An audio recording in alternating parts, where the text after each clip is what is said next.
माफ़ कीजिएगा, शायद आप में से कुछ लोगों को मेरी बात पसंद ना आए, मगर आजकल एक बार फिर मैं सोचने पर मजबूर हूँ कि हम जैसे सच्चे पक्के गैर सियासी पाकिस्तानियों की किस्मत ही ख़राब है। जब लगने लगता है कि पाकिस्तान की इकॉनमी कुछ स्टेबल हो रही है, हालात में बेहतरी आ रही है, तो एक ना एक सियासी तूफान खड़ा हो जाता है। जी हाँ, इसका मतलब बिल्कुल ये नहीं कि सारे के सारा कसूर पीटीआई का है। मैं 100% समझता हूँ कि निज़ाम ने पाकिस्तान की सबसे बड़ी सियासी जमात को दीवार से लगा दिया है, मगर मेरे लिए ये भी एक तल्ख हकीकत है कि इमरान खान ने भी रियासत से मुज़ाकरात या खालिस सियासत के तमाम रास्ते बंद कर रखे हैं। एक आम पाकिस्तानी बेइंतहा परेशान है कि दोनों फरीकैन पॉइंट ऑफ नो रिटर्न पर हैं। जाहिर है इस सूरत हाल का ना इमरान खान को कोई फ़ायदा होगा, ना स्टेट को, बल्कि सरासर नुकसान पाकिस्तान के 25 करोड़ अवाम का होगा। नुकसान स्टेट ऑफ पाकिस्तान का होगा, पाकिस्तान की इकॉनमी का होगा। कल जो सारा दिन इस्लामाबाद में होता रहा, पीटीआई की डी चौक पहुंचने की और रियासत की इस मार्च को रोकने की मुसल्लह जद्दोजहद ने हम पाकिस्तानियों के रोंगटे खड़े कर दिए।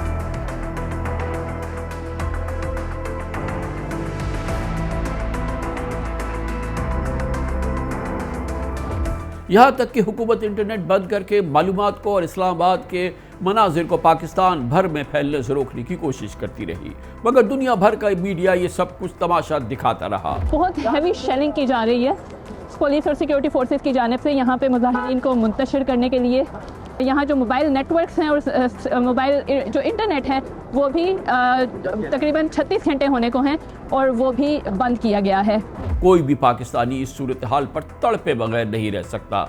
हम सब जानते हैं कि पीटीआई के इस डायरेक्ट एक्शन की वजह वो कॉन्स्टिट्यूशनल अमेंडमेंट्स का पैकेज है, जिसके तहत हुकूमत 53 अमेंडमेंट्स करके कॉन्स्टिट्यूशन की 20% शक्ल को तब्दील करना चाहती है। इसमें सबसे ज़्यादा ऑब्जेक्शन जुडिशल सिस्टम को एक नया और कॉन्ट्रोवर्शियल जन्म देने पर है। इन अमेंडमेंट्स के जरिए सुप्रीम कोर्ट के पैरेलल एक नई कॉन्स्टिट्यूशनल कोर्ट कायम की जा रही है। चीफ जस्टिस ऑफ पाकिस्तान के अपॉइंटमेंट पाकिस्तान के 3 सीनियर मोस्ट जजेस करेंगे, जिनकी रिटायरमेंट की उम्र भी नहीं होगी, बल्कि उनका टेन्योर होगा 3 साल का। हाई कोर्ट के जजेस का भी ट्रांसफर दूसरे हाई कोर्ट्स में हो सकेगा। ये इंटरेस्टिंग बात है कि सुप्रीम कोर्ट से ही इन अमेंडमेंट्स का रास्ता हमवार कर दिया गया है। 3 दिन पहले आर्टिकल 63A के एक फैसले को चीफ जस्टिस काजी फाइज ईसा की 5 रुकनी बेंच ने मुत्तफ़क़ा तौर पर रिवोक कर दिया।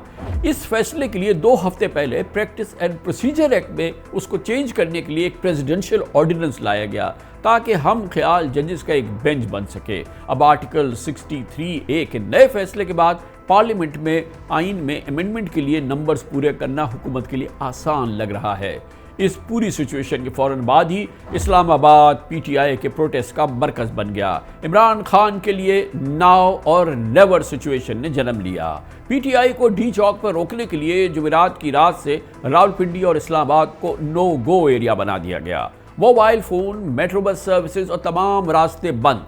जुमे को चीफ मिनिस्टर केपीके अली अमीन गंडापुर पूरी ऑफिशियल मशीनरी, सैकड़ों गाड़ियां, हजारों कारकुनों के साथ इस्लामाबाद की तरफ चल पड़े। उन्हें मोटरवे पर रोका गया।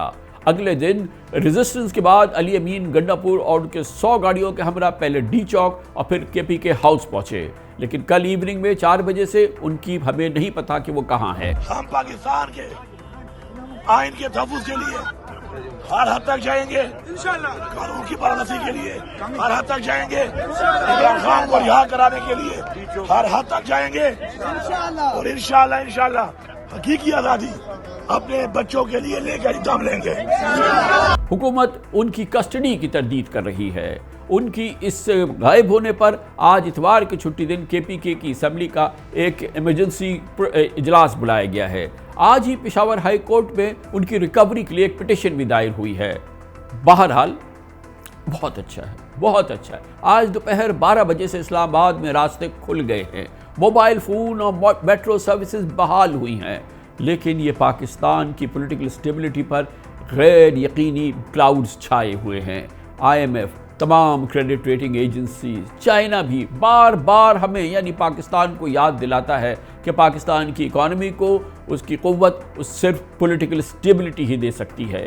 इकॉनमी के तमाम नंबर्स तकरीबन 2 साल के बाद ठोस इकोनॉमिक रिकवरी दिखा रहे हैं। IMF से नया प्रोग्राम शुरू हो चुका है। सऊदी अरब, UAE और चीन ने लॉन्ग टर्म हमारे जो डेट है उसको रोल ओवर कर दिया है।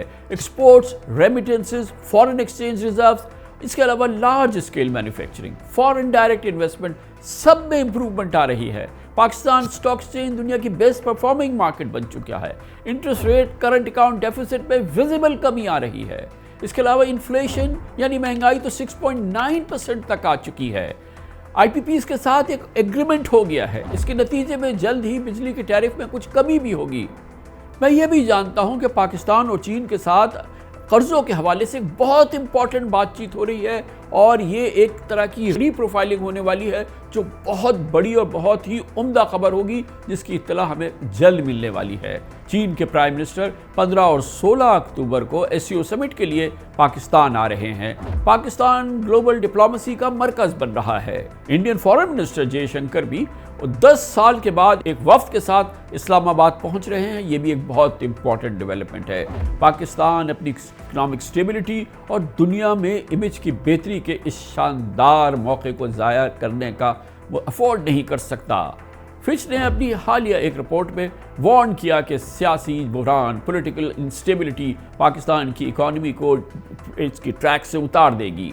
मूडीज ने पाकिस्तान की रेटिंग Caa2 करने के साथ ही इसकी स्टेबिलिटी को मुल्क की पॉलिटिकल स्टेबिलिटी के साथ मशरूत किया है।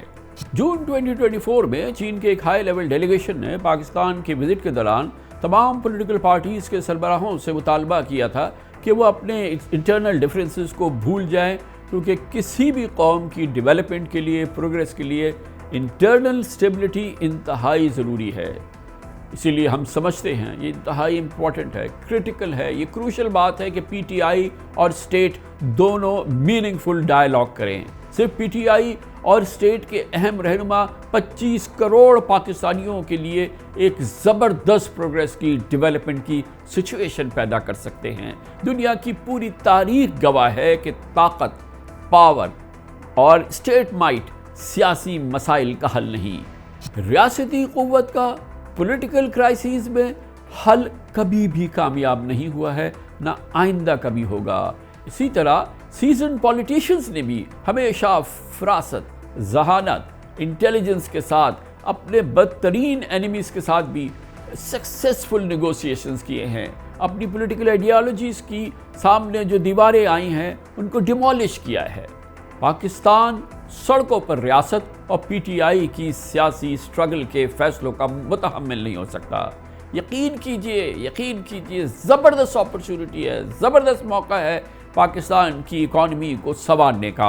आज हमने अगर ये मौका गवा दिया तो आने वाली जनरेशन्स आज की लीडरशिप को कभी माफ़ नहीं करेंगी। जी हाँ, कभी माफ़ नहीं करेंगी।